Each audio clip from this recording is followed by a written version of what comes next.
From sleeping on the ground to stealing, some business owners in Grand Central Terminal say the homeless population is taking over and they simply can't take it anymore. CBS 2 is demanding answers. This homeless issue is not just in one location. It's all across the city. And tonight, Governor Cuomo tells CBS 2 the situation is the worst he has ever seen. Good evening. I'm Christine Johnson. I'm Maurice Dubois. Right now on CBS 2 and streaming on CBSN New York. Some say the problem is so bad they are being forced to shut their doors. CBS 2's Jessica Layton joins us now live at Grand Central Terminal with the story. Jessica? Christine and Maurice, we all know homelessness is a serious issue across the city, and here at Grand Central Terminal, well, they are not immune. But some business owners are telling me it's just getting worse and worse. And if they knew it could get so bad inside, they may have never opened a restaurant here.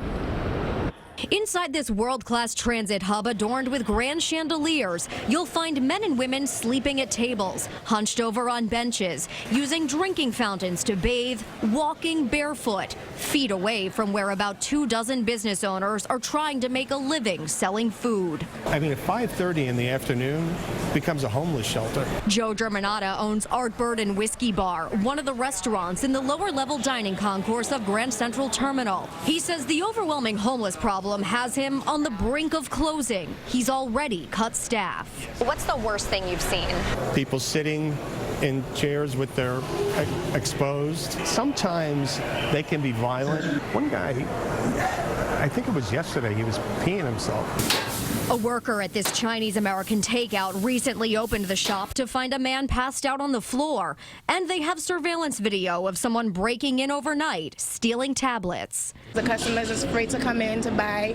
You know, the customer doesn't want to eat around here because there's no space for seating. People are scared to come and sit here and eat with their families. And with thousands of commuters passing through each day, it's not cheap to be in business. The rents are enormous down here. What do you pay?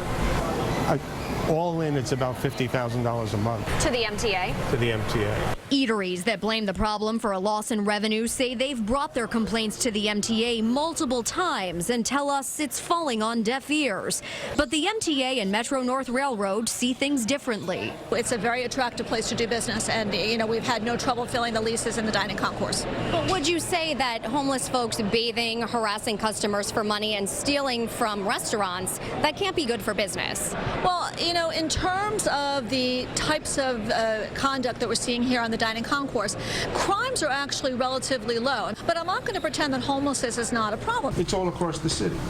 The problem of homeless people who are on the street is as bad as I have ever seen it. Still, by and large, business owners want to see more police patrolling the terminal and more help given to the homeless so they don't have to take up residence here. We can check on them, we can check on their welfare, and the police and Metro North staff do that every single day, but we can't make them accept services. It all comes back to the lack of adequate housing. I mean, this is a place where the city of New York needs to step up. And in response to that, the city's Department of Homeless Services told me it is working to address getting New Yorkers off the streets and into housing. And as the agency does that, they are welcoming the help from all their state partners in addressing what they call a statewide issue. We're live outside Grand Central Terminal tonight. Jessica Layton, CBS 2 News.